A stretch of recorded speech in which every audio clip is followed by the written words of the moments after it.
마가복음 10장 17절부터 22절까지 우리 함께 봉독하고 오늘 말씀 나눠 보도록 하겠습니다. 17절부터 22절까지 우리 돌아가면서 교독합니다.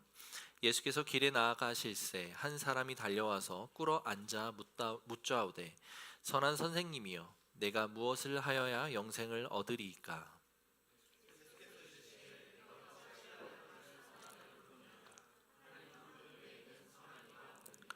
내가 계명을 안 하니 살인하지 말라, 간음하지 말라, 도둑질하지 말라, 거짓 증언하지 말라, 속여 빼앗지 말라, 내 부모를 공경하라 하였느니라.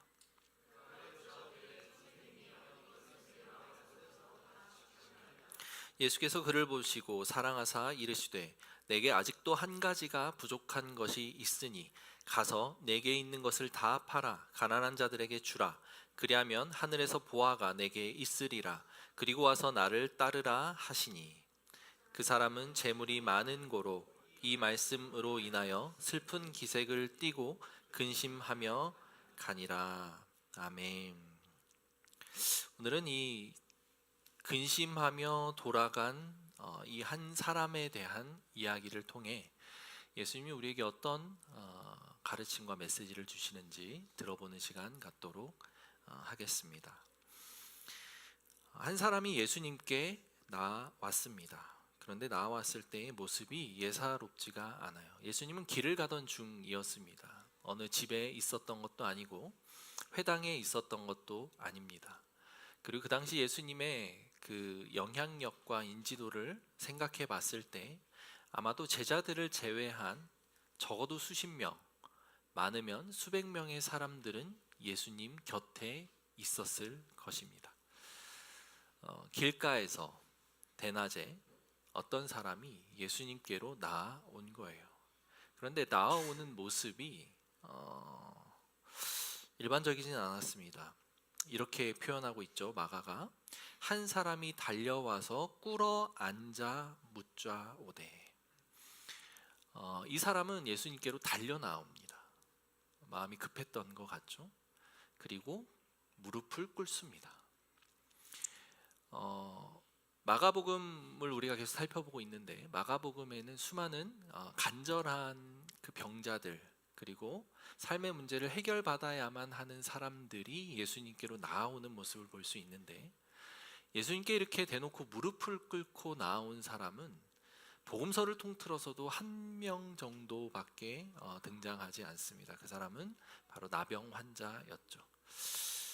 그런데 이 사람, 오늘 예수님께 나온 무릎 꿇은 사람은 나병 환자처럼 절박한 상황에 처해 있었던 사람은 아닙니다.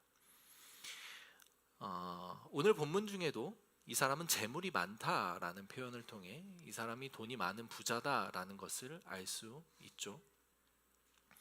그리고 성경 다른 본문들에 보면 마태복음과 누가복음의 이 부자 청년 이야기가 같이 실려 있는데 그곳에는 한 곳에는 관원이라고 표현되어 있고 한 곳에는 돈이 많은 청년이라고 표현되어 있습니다.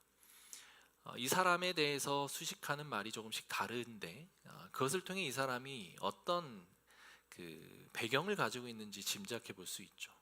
이 사람은 관원이었습니다. 젊은 나이임에도 청년이라 불릴 만큼 젊은 나이임에도 사회적으로 지위가 있었던 사람이다라는 이야기죠. 게다가 지위뿐만 아니라 재물이 많은 사람, 성경에서 이 사람이 돈이 많다, 재물이 많다라고 표현될 정도라면 일반적인 수준을 뛰어넘는 재물, 부를 소유하고 있었던 사람이다라는 것을 우리는 짐작해 볼 수 있습니다. 그런데 그런 사람이 나병 환자와 같이 예수님께 달려 나와서 무릎을 꿇고 앉아서 묻습니다.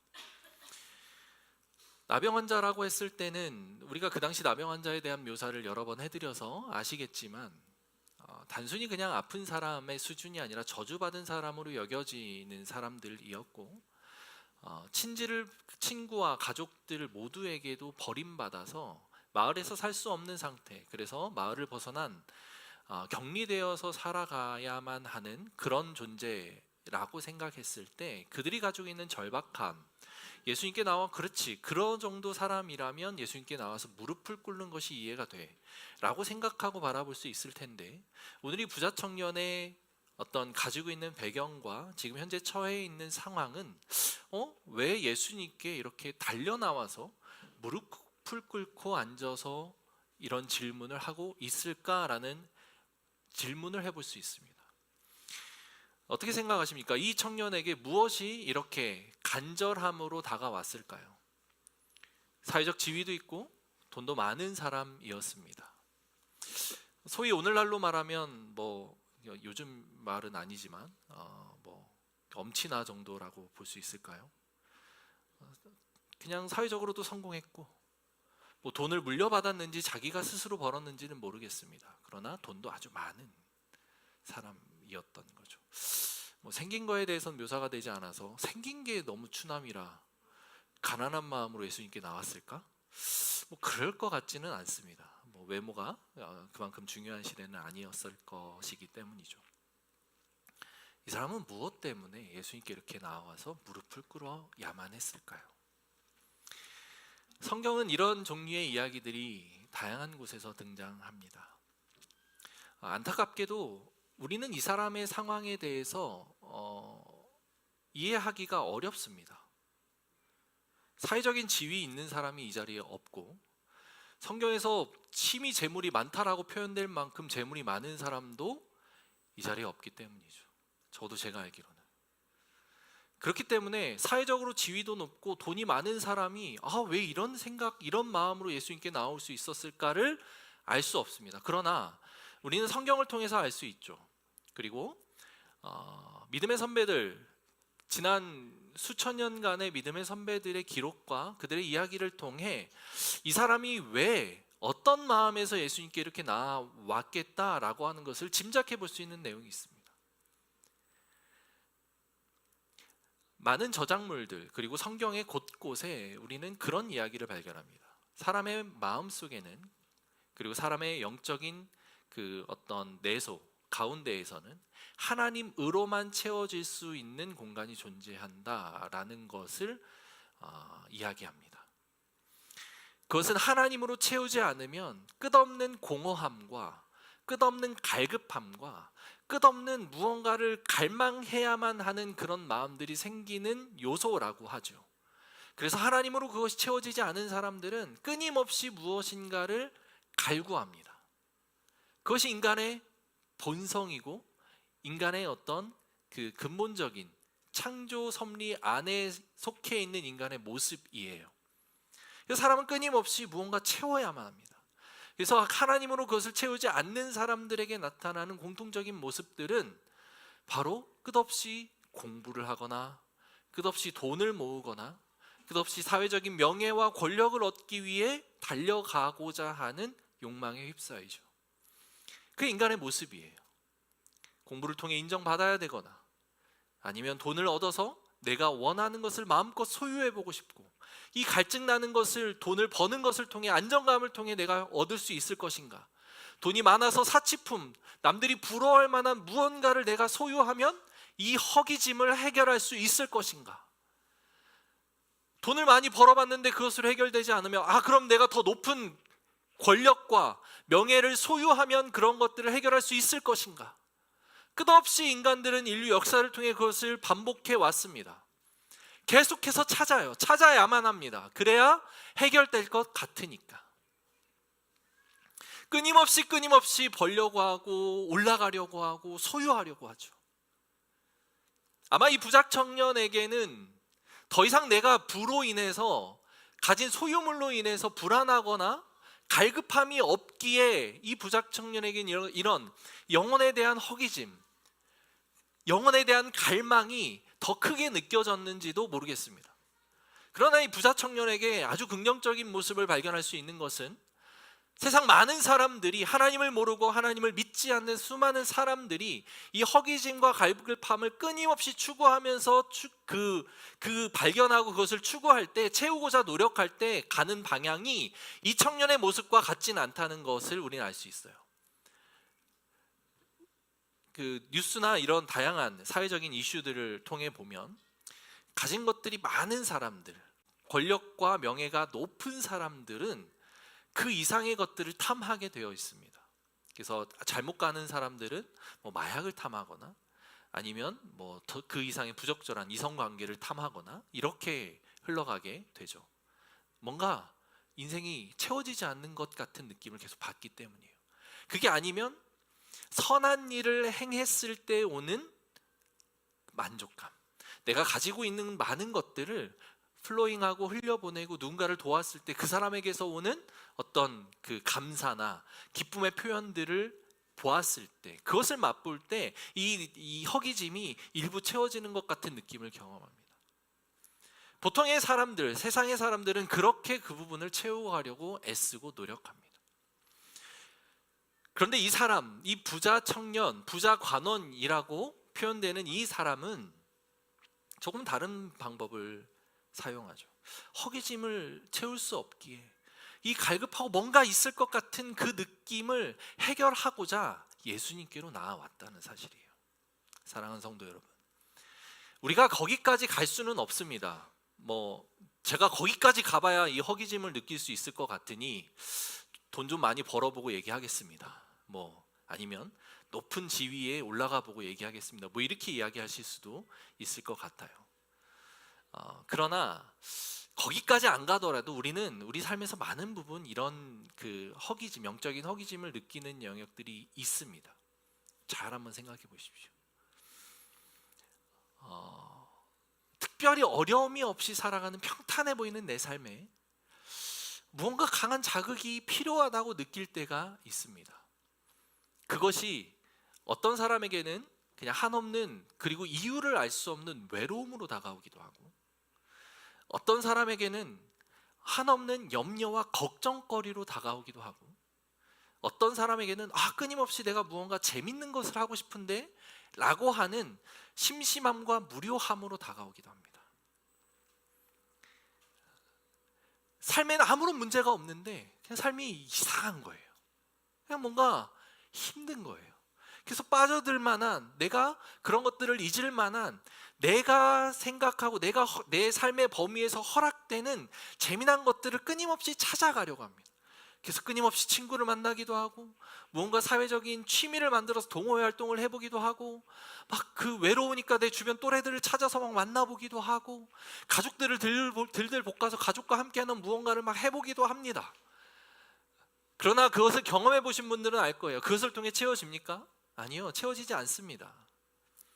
그것을 통해 잠깐은 내가 무언가를 얻은 것 같아서 행복해하기도 하고 기쁜 마음이 들기도 하죠. 그러나 한 3개월이 지나고 반년이 지나고 1년이 지나면 하던 동호회, 하던 취미활동, 쫓아가던 그 재미난 요소들, 쫓아가는 나의 허기를 채워주는 그 무언가가 이제는 아무렇지 않게 느껴지죠. 오히려 그것들이 더 허무하게 나에게 다가오기도 하는 것이죠.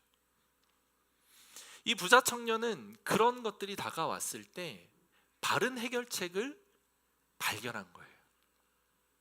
그 당시 사회적인 지도부, 그리고 종교 지도자들과 관원이라고 불릴 만한 사람들에게는 뭔가 조금 생소하고 오히려 공격의 대상으로 여겨지는 예수님에게 그 문제를 가지고 나아왔다는 사실은 이 부자 청년이 바른 선택을 했다라고 볼 수 있는 것이죠. 그래서 이 부자 청년은 그 허기짐, 그런 갈급함, 그런 것들이 있기에 대낮에 예수님이 길 가던 그 중에 아마 주변에 수많은 사람들이 있었음에도 불구하고 예수님께로 달려나와서 무릎 꿇고 예수님께 묻습니다. 내가 무엇을 해야 영원한 생명을 얻을 수 있겠습니까? 이 영원한 생명, 영생이라고 하는 이 사람의 질문은 우리가 여러 가지 생각을 하게 합니다. 당시 이스라엘 백성들에게 있었던 믿음은 하나님의 말씀을 잘 준수하고 율법을 잘 준수하고 하나님을 믿으면 하나님 나라의 백성, 천국을 소유하는 그 하나님 나라를 내가 소유할 수 있다라고 믿는 믿음이 있었습니다. 그런데 우리가 뒤에서 보면 알 수 있듯이 이 부자 청년은 하나님의 율법을 너무도 완벽하게 잘 지켰다라고 고백할 정도로 종교생활, 종교적인 열심, 율법적인 열심이 특출난 사람이었어요.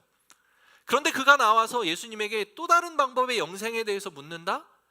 그것을 통해 뭔가 부족함이 여전히 이에게도 느껴지고 있었다라는 것을 우리는 짐작해 볼 수 있는 것이에요. 우리 삶에 나타나는 다양한 허기짐, 갈급함, 깊이 막 어떤 하나님을 쫓고자 하는 그런 영적인 갈망까지는 아니어도 삶에 무언가가 부족함이 느껴지십니까? 그죠. 돈이 항상 부족하죠. 우리 삶에 항상 돈이 부족해요. 그래서 돈을 위해 애씁니다.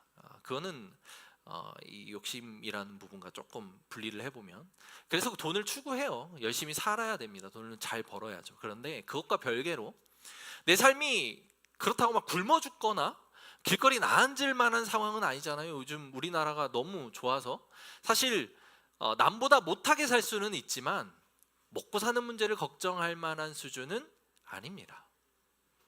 무엇을 하든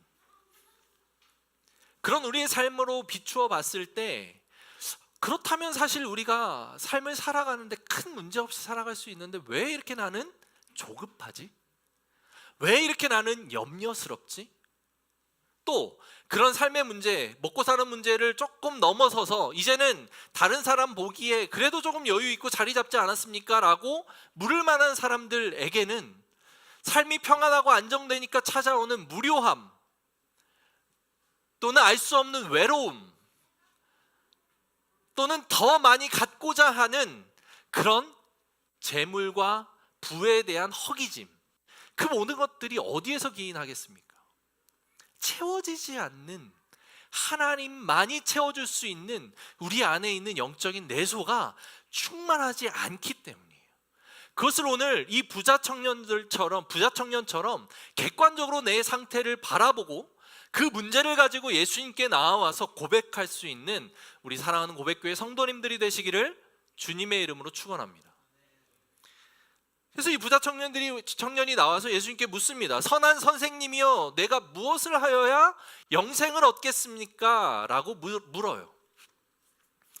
이 부자 청년은 이 질문을 통해 무언가 해결을 받고자 했을 겁니다. 그만큼 간절했어요. 근데 이 질문에 두 가지 치명적인 오류가 있습니다. 질문을 하고 문제를 내고 문제를 해결할 때에는 정확한 문제를 내는 것이 매우 중요합니다. 문제가 정확해야 진단을 바르게 해야 거기로부터 해답을 얻어낼 수 있기 때문이죠. 문제 자체에 오류가 있어요. 첫 번째로 어떤 오류냐면 내가 라고 하는 그 문제 해결의 주체를 자기로 바라보는 시선이에요. 두 번째 문제는 무엇을 하여야 영생을 얻겠습니까?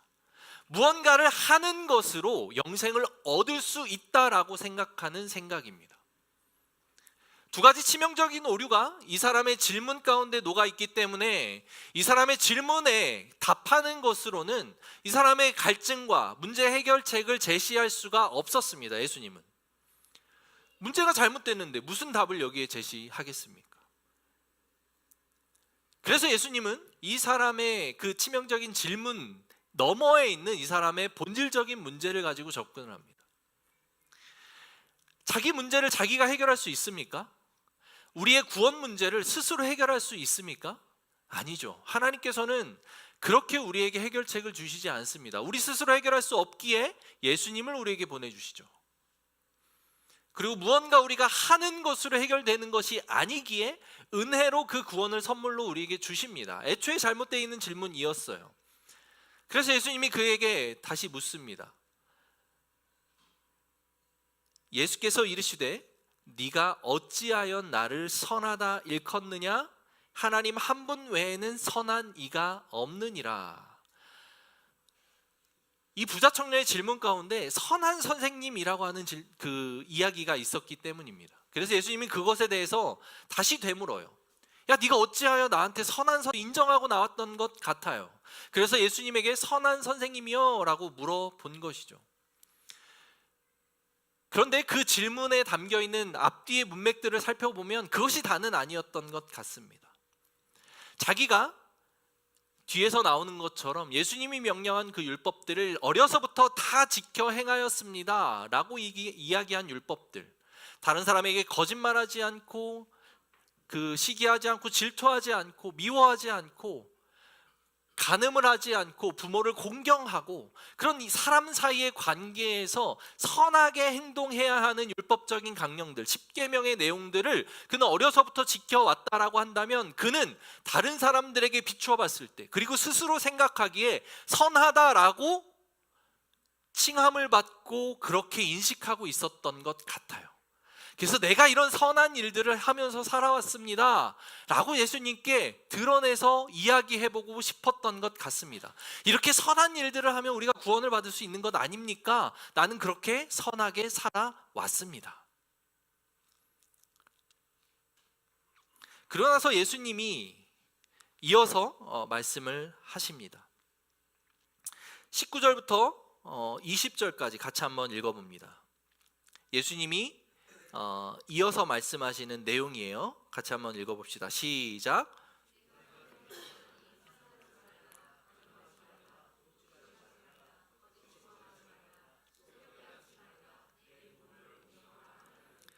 그가 여짜오되 선생님이여 이것은 내가 어려서부터 다. 자, 그리고 나서 선한 분은 하나님 한 분 외에는 없다라고 예수님이 이야기를 합니다. 예수님이 하나님과 스스로 그 분리를 하려고 하는 시도였을까요? 아니에요. 예수님은 하나님과 동등됨으로 역임을 받아 이 땅에 인간의 몸을 입고 오신 분이기 때문에 하나님의 속성을 그대로 가지고 있는 분이셨습니다. 예수님이 여기에서 이야기하는 것은 그 다음 이야기를 위한 어떤 포석 또는 그 분위기를 전환시키고자 하는 질문이었던 거예요. 그 다음 이야기가 오늘 같이 읽은 본문입니다. 10계명의 10가지 계명들 중에 5계명부터 10계명까지의 6가지 계명을 예수님이 그 부자 청년에게 이야기를 해요. 왜 그렇죠? 사실 영생을 얻는 질문에 대한 해답, 우리가 잘 알고 있는 해답은 무엇이죠? 예수님을 믿으십시오 아닙니까? 나를 믿어라.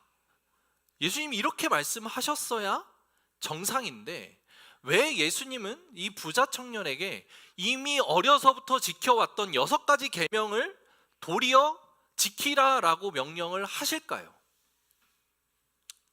예수님의 그 대답은 틀린 대답 아닙니까? 10계명 이거 6계명 다 지키면 우리 구원 받습니까? 어떻게 생각하시죠? 그동안 우리가 배운 교리와 교리에 의하면, 믿음에 의하면 우린 예수 믿는 것으로 구원받아야 되는데, 근데 예수님은 지금 이 6가지 계명을 지키라고 명령하시네요. 그럼 우리는 6가지 계명을 잘 지킵시다. 이렇게 이야기할 수 있는 오해 여지가 많을 만한 내용인데 예수님이 이 질문을 하십니다. 그렇게 이야기를 하시는 거죠. 왜 6가지 이웃사랑의 계명에 대한 이야기를 하셨을까? 이것은 그 사람이 잘 지켰다라고 생각하는 것이지만 반대로 그 사람이 가장 연약한 부분이기 때문에 예수님은 이 부분에 대해서 언급하신 겁니다. 10계명은 우리가 잘 알고 있는 것처럼 앞에 4계명은 하나님을 사랑하는 것에 대한 내용이 담겨 있는 계명입니다. 그리고 뒤에 6가지 계명은 사람들 사이의 관계에서 우리가 지켜야 되는 율법이에요. 하나님을 사랑하는 것이 10계명의 핵심이고 중심입니다. 그리고 그 하나님 사랑이 바탕이 된 상태에서 이웃 사랑을 하는 것이에요. 그래서 요한일서에 보면 하나님을 사랑한다라고 고백하면서 형제를 사랑하지 않는 자는 하나님을 사랑하지 않는 것이다 라고까지 이야기를 하는 거죠. 하나님을 사랑하면 이웃은 당연히 사랑하게 되어 있어요. 이건 순서입니다. 그리고 흐름이에요. 그래서 이 율법을 지키는 그 부자 청년은 하나님을 사랑하기에 그 밑에 율법들을 지켰겠죠. 그런데 그리고 나서 21절을 같이 한번 읽어볼까요? 같이 읽어봅시다. 시작. 예수께서 그를 보시고 사랑하사 이르시되 내게 아직도 한 가지 부족한 것이 있으니 가서 내게 있는 것을 다 팔아 가난한 자들에게 주라. 그리하면 하늘에서 보화가 내게 있으리라. 그리고 와서 나를 따르라 하시니. 이 사람은 율법을 잘 지켰지만 아마도 예수님의 이 말씀을 통해서 우리가 유추해 볼 수 있는 내용은 자기가 손해를 보지 않는 선에서 율법들을 지켜나갔던 것 같습니다. 실제로 유대인들에게 율법은 매우 치밀하게 지키기 위해 애써온 하나님의 말씀이었어요. 모세오경을 지키기 위해, 그리고 십계명을 지키기 위해 이스라엘 백성들이 얼마나 많은 노력을 했는지 앞서서 여러 번에 걸쳐서 설명을 했습니다. 안식일을 지키는 것은 이렇게 해야 된다, 막 그러면서 몇 발자국 걷는 것은 일이니까 그 이상은 걸으면 안 되고, 밥하는 것도 이렇게 하는 것은 안 되니까 전날에 뭐 해놔야 되고, 뭐 요즘 같은 때 엘리베이터를 움직이면 안 되니까 뭐 계단을 어디까지 타야 되고, 뭐 이런 식으로 그 십계명 또는 하나님의 말씀과 율례에 나와 있는 것을 지키기 위해서 정말 많은 노력들을 합니다. 그런데 그렇게 많은 노력들을 하는 이유가 무엇입니까? 안식일을 지켜 거룩하게 행하라. 안식일은 쉼과 완성의 개념입니다. 하나님을 믿음으로써, 하나님 품 안에 거함으로써 온전한 쉼을 누리는 것이 안식이에요. 그런데 왜 밥을 하면 안식이 아니고, 그래서 밥을 하면 안 되고, 근데 밥은 먹어야 되니까 전날 밥을 해야 되고, 아픈 것도 치료를 받거나 치료를 하는 행위는 그 안식일 때 일을 하는 거니까 일을 죽을 병 아니면 가면 안 되고, 이 정도 죽을 병이면 그래서 가서 치료 받아야 되고, 뭐 이런 내용들이 왜 필요합니까? 왜 필요하죠? 하나님을 온전하게 신뢰하며 하나님 안에서 누리는 안식의 개념이 어떤 건지 그들에게 와닿지 않기 때문이에요.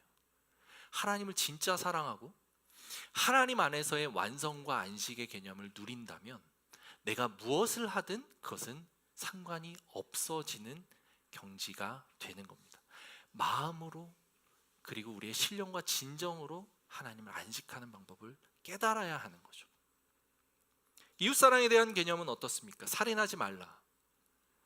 누군가를 칼로 찔러서 죽이거나 총으로 쏴서 죽이지 않으면 살인 안 하는 겁니까? 그래서 이스라엘 백성들은 그렇게 하면 살인 안 하는 거니까 나는 살인 안 하고 잘 율법을 지키고 있습니다 라고 생각하고 있었는데, 예수님이 그거에 대해서 꼬집습니다. 아니, 네가 형제를 향해서 미워하는 마음이나 욕하는 마음이 들면 그것은 이미 살인하는 거야. 간음하지 말라라고 하는 구약의 율법이 있는데, 내가 다른 여자를 또는 그 이성을 내 욕정과 욕망에 의해서 간음하고 겁탈합니다. 강간합니다. 그건 나쁜 놈이죠. 그런데 이스라엘 백성들은 율법을 잘 지킨다고 하며 간음을 하지 않습니다. 나는 하나님께서 말씀하신 율법을 잘 지킵니다 라고 이야기를 하겠죠. 그러나 예수님은 그 마음에 대해서 이야기를 하죠. 너희들이 지키는 그 율법, 정말 지키려고 노력하고 애쓰는 것까지는 내가 좋게 봐줄 수 있지만, 진짜 그 마음의 중심이 간음하지 않는 것에 대한 하나님의 마음에 가까워져 있느냐, 왜 사람을 죽이지 말라고 하고 왜 간음을 하지 말라고 하는지 그 하나님의 마음에 대해서 너희들이 바라보고 있느냐, 그 마음을 취하려고 하느냐, 그 마음에 합한 삶을 살려고 하느냐. 누군가를 보고 음욕을 품는 것 자체가 간음이다. 예수님이 이렇게 이야기를 하고 계신 거잖아요. 도둑질하지 말라. 실제로 다른 사람들 것을 뺏어오지 않으면 그것이 도둑질하지 않는 게 아니라는 거죠.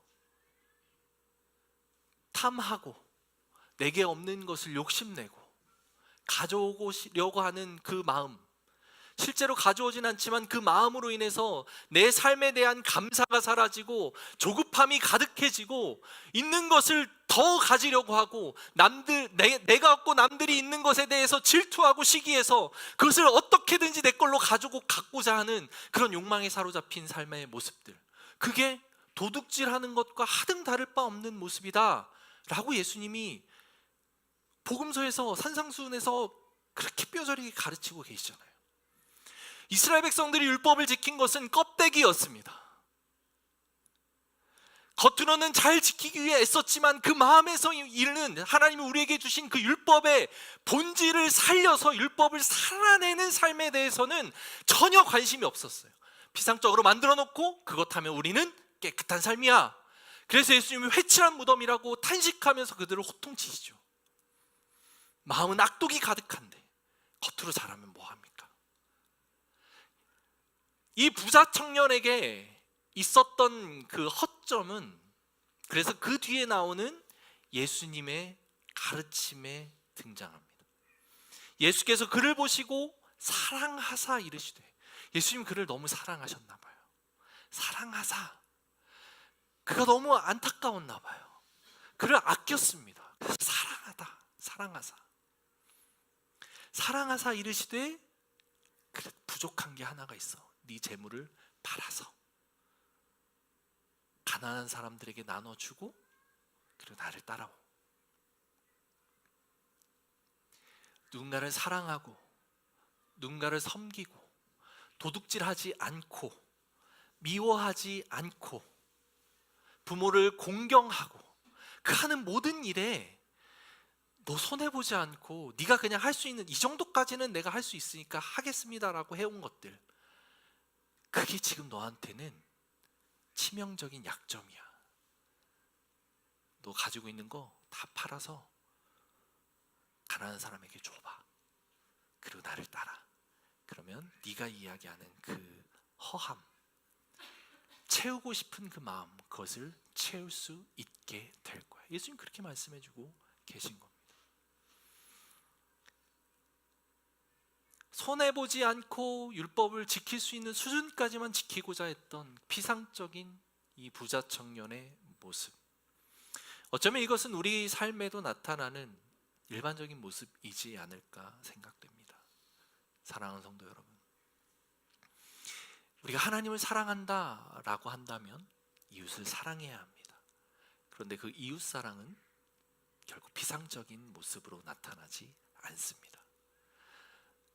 때로는 내가 포기해야 되고, 때로는 내가 희생해야 되고, 때로는 내가 손해도 많이 봐야 합니다. 부모님 공경하는 것, 아직 부모님 공경에 대한 깊은 어떤 이해가 오지 않은 분들도 있고 오시는 분들도 있을 겁니다. 그래도 내 삶이 중요하니까 내 삶이 피해되지 않는 선에서 부모님 공경하겠습니다. 큰 틀에서는 틀린 이야기는 아닙니다. 그러나 하나님을 사랑한다면, 하나님이 우리 부모님을 어떻게 여기셨고 창조 질서 안에서 우리가 부모님을 통해 어떻게 태어나게 됐는지를 보게 하셨다면, 그리고 그 마음을 우리가 받을 수 있다면, 때로는 내가 손해보거나 때로는 내가 불편하더라도 부모님을 그렇게 사랑하고 공경해야지요. 살인하지 말라, 이것을 뛰어넘어서 이웃을 사랑하고 원수를 사랑하라. 사랑이라고 하는 것 결코 쉽지 않죠. 미워하지 않는 것도 힘든데 어떻게 적극적으로 그를 사랑합니까? 그런데 나를 향하신 하나님의 사랑을 내가 받는다면, 여러분들 위해 십자가에 못 박혀 죽으셨잖아요. 우리를 구원하고자 예수님께서 그 고통을 당하셨잖아요. 그것을 우리가 받았다면, 그리고 우리가 느끼고 있다면, 그 사랑으로 우리가 사랑하고 품지 못할, 용서하지 못할 리가 어디에 있겠습니까?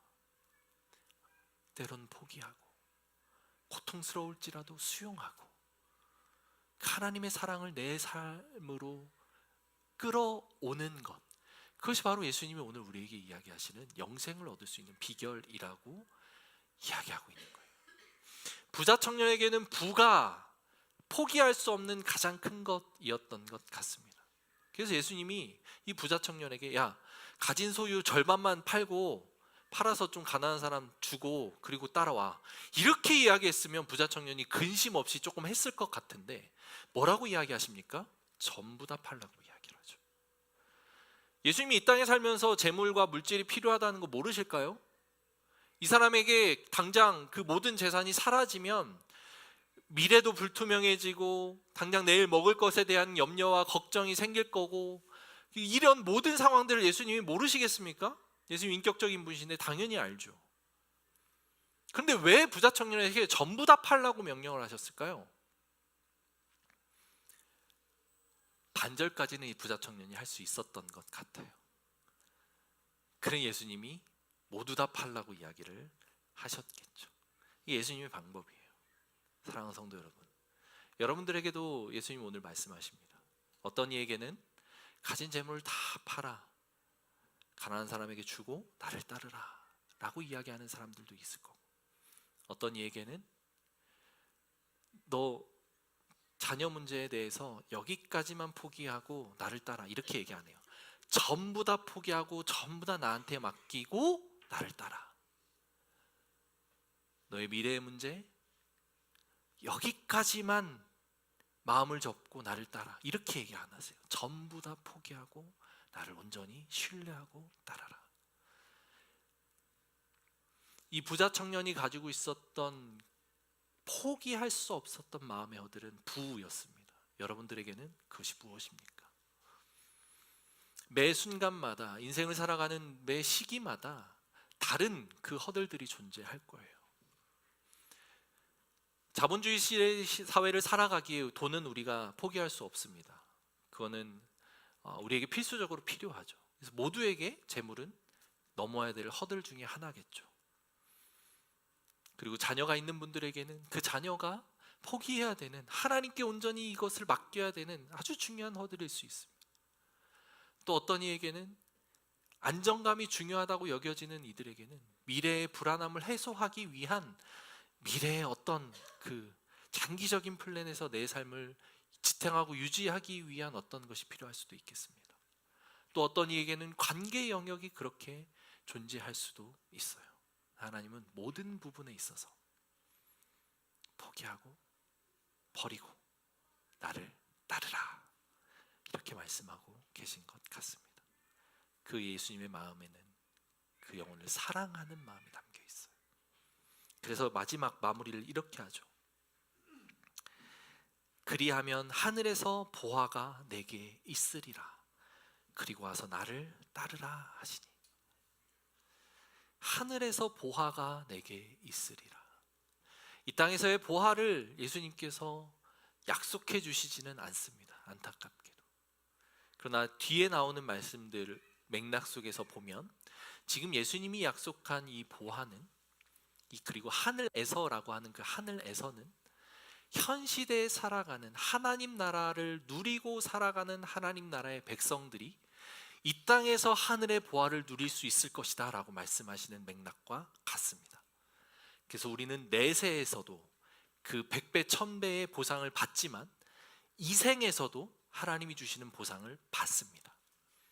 그것이 물질로 오는 경우도 있고, 아니면 삶의 평안과 만족과 행복, 풍성한 다른 어떠한 삶으로 올 수도 있습니다.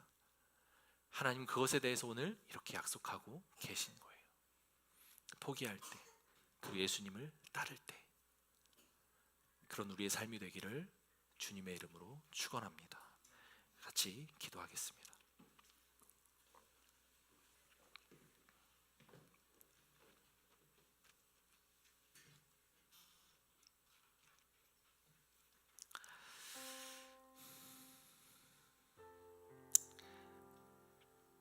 주일 예배를 잘 드리고 헌금도 열심히 하고 사역도 자원봉사도 내가 지금 잘 하고 있습니다.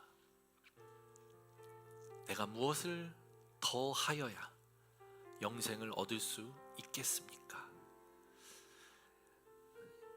이렇게 질문한다면 예수님이 여러분들에게 무엇이라고 대답을 하시겠습니까?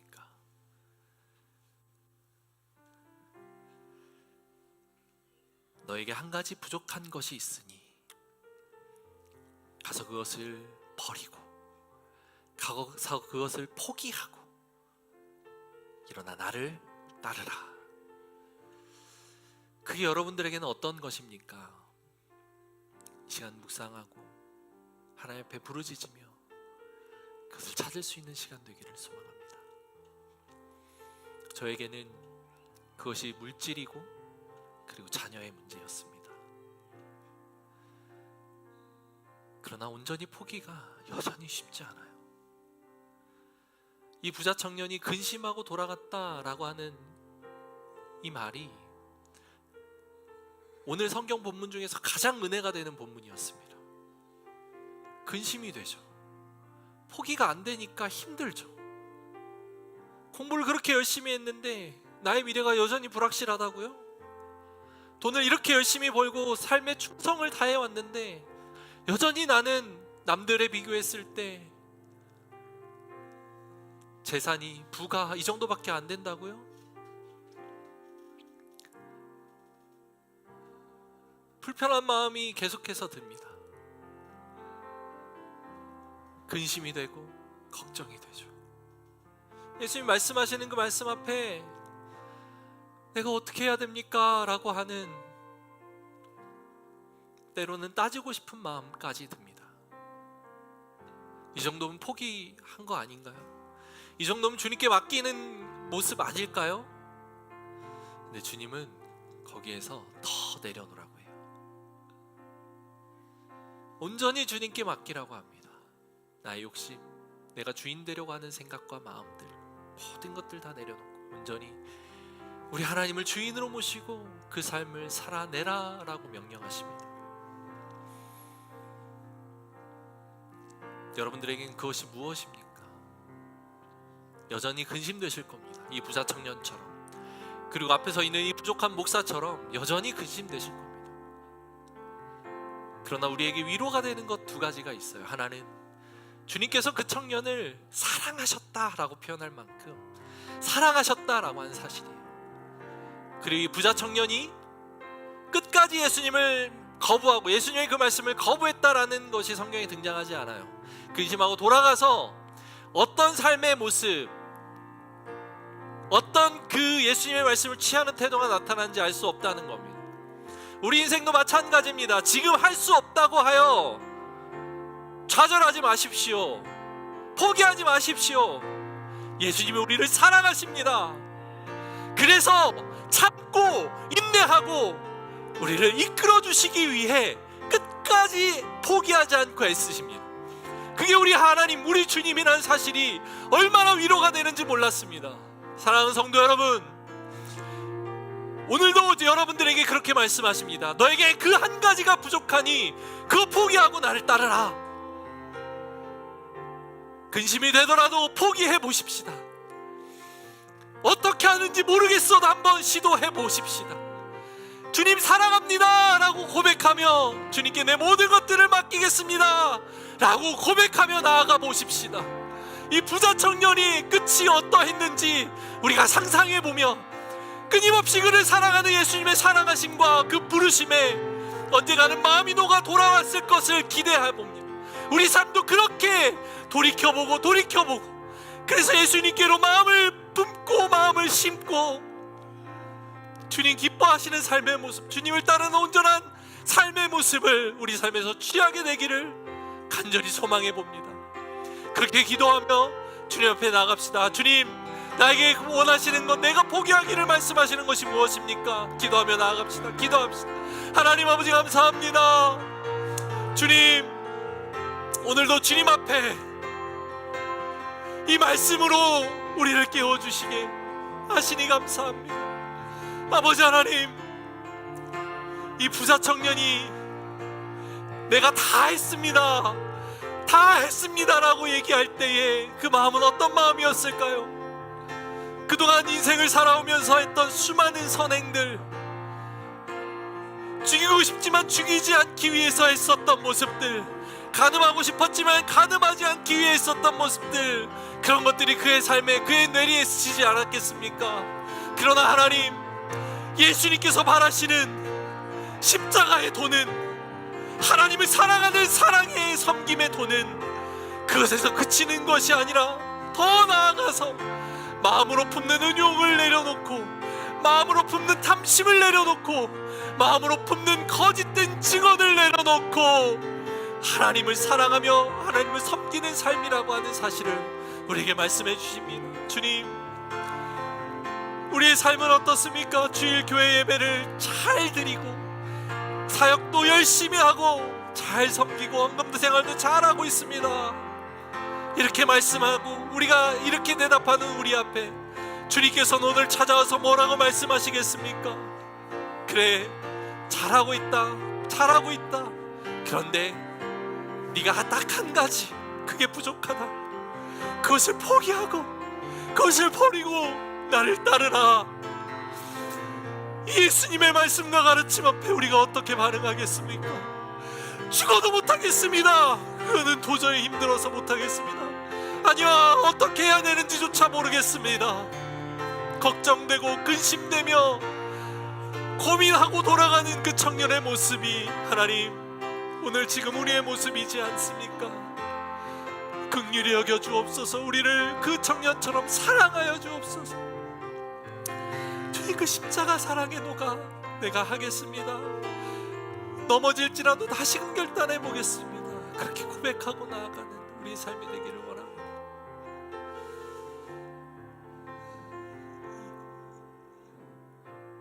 이것은 우리의 힘으로 할 수 있는 것이 아닙니다. 내가 노력한다고 되는 것 아니고 머리로 이해한다고 되는 것 아닙니다. 이것을 할 수 있는 유일한 방법은 예수님의 그 십자가 사랑을 내가 온전하게 받고 누릴 수 있어야 합니다. 예수님은 지금 예루살렘을 향해 가는 길이에요. 그 십자가를 지고 가는, 그 죽음을 향해 가는 도중에 있는 상황이십니다. 이 부자 청년이 십자가에 달려 죽으신 예수님, 그리고 그것을 바라보고 부활까지 경험한 이후에 뭔가 긍정적인 변화가 있지 않았을까라고 마음속에 기대하면서 이 본문을 봤습니다. 물론 당연히 성경에는 그 결과가 나오지 않아요. 그런데 만약에 이 부자 청년이 모든 소유를 팔 수 있었다면 그것은 오직 예수님의 십자가를 바라봤기 때문에 가능할 것이라는 믿음이 저에게 있습니다. 여러분, 포기하는 것 어렵습니다. 예수님 말씀하시는 그 한 가지, 절반도 아니고 전부 다 포기해라 라고 말씀하실 때 그것을 가능케 하는 것은 예수님의 십자가 사랑만 가능하게 하는 것입니다. 그 십자가 사랑을 우리가 묵상하고 그 예수님의 십자가 사랑을 우리 삶에 온전히 받기를 원합니다. 우리 한 가지 더 기도할 때, 주님, 내가 그 예수님의 십자가를 아직 잘 모르겠습니다. 날 위해 죽으셨다는 사실 100번도 1000번도 듣고 있는데 그게 정확하게 무엇인지 모르겠습니다. 마음 가운데 이런 생각이 든다면 솔직하게 이야기하십시다. 하나님 앞에 기도하며 나아가십시다. 주님, 잘 모르겠습니다. 주님, 잘 모르겠습니다. 그런데 알게 해주세요. 알고 싶습니다. 이렇게 기도하십시오. 그럼 주님의 그 십자가 사랑이 어떠한 사랑인지 우리에게 다가오게 될 것입니다. 그리고 그 십자가 사랑을 누리고 알고 있다면 그 십자가 사랑을 회복하게 하여 주옵소서. 나를 위해 전부를 내어주신 주님 앞에 나도 전부를 내어드리겠습니다 라고 고백하며 다시금 회복할 수 있는 인생, 그런 그리스도인의 삶이 되겠습니다. 그렇게 고백하며 나아가십시다. 그러니까 같이 주님 앞에 기도하며 나아갑시다. 하나님 아버지, 감사합니다. 주님, 포기하고 주님께서 말씀하신 그 삶을 살아가기가 얼마나 힘든지 우리는 너무도 잘 압니다. 주님, 내 힘으로 할 수 있는 것 아님을 압니다. 하나님, 그 십자가 사랑을 경험케 하여 주옵소서. 나의 죄를 위해, 나의 죽을 수밖에 없는 치명적인 우리의 운명을 위해 예수님께서 십자가에 못 박혀 죽으셨다라고 하는 사실, 나를 위해 대신 돌아가셨다, 내 죄를 대속하셔서 대신 죽으셨다라고 하는 그 사실이 주님 믿어지게 하여 주옵소서. 그게 우리의 믿음의 출발 아닙니까? 그게 우리 신앙의 출발 아닙니까? 온전하게 그것을 신뢰하고 나아가는 복된 성도들의 삶이 되게 하여 주옵소서. 주님, 그 사랑을 다시금 회복해야 하는 성도들이 있다면 아버지, 그 사랑을 회복하고 그 사랑 앞에 다시금 엎드리며 그 사랑 안에 젖어 들어가는 그 십자가를 붙들고 내 삶을 다시금 일으켜 세우는 우리 복된 성도들의 삶이 되기를 원합니다. 주여, 그렇게 인도하여 주옵소서. 십자가 사랑 없이는 아무것도 할 수 없음을 고백합니다.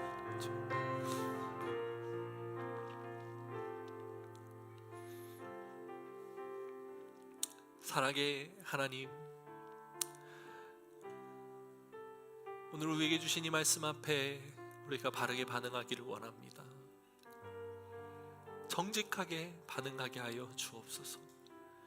모르는 것은 주님께 모르겠다라고 고백하고, 알고 싶지 않다면 알고 싶지 않다라고 고백하고, 알지만 포기하고 싶지 않습니다라고 생각된다면 그렇게 고백하며 있는 그대로의 모습으로 주님 앞에 나아가는 우리 귀한 성도들의 삶이 되게 하여 주옵소서. 거기에서부터 시작되는 것입니다. 나를 건강하고 바르게 인식하고 인정하는 것에서부터 주님의 은혜가 시작됨을 믿습니다. 하나님, 각자의 믿음의 분량대로 주님 깨닫게 하시고 말씀하셨으니 그 믿음의 삶을 다시금 살아내는 복된 성도들의 삶이 되게 하여 주옵소서. 감사드리며 살아계신 예수님의 이름으로 기도합니다. 아멘. 이제는 우리를 구원하신 예수 그리스도의 은혜와 하나님의 사랑과 성령님의 교통하심이 오늘 이 말씀 앞에 정직하고 바르게 그리고 성실하게 반응하겠습니다 라고 고백하는 사랑하는 고백교회 성도님들 머리 위에 이제로부터 영원토록 함께 있을지어다. 아멘.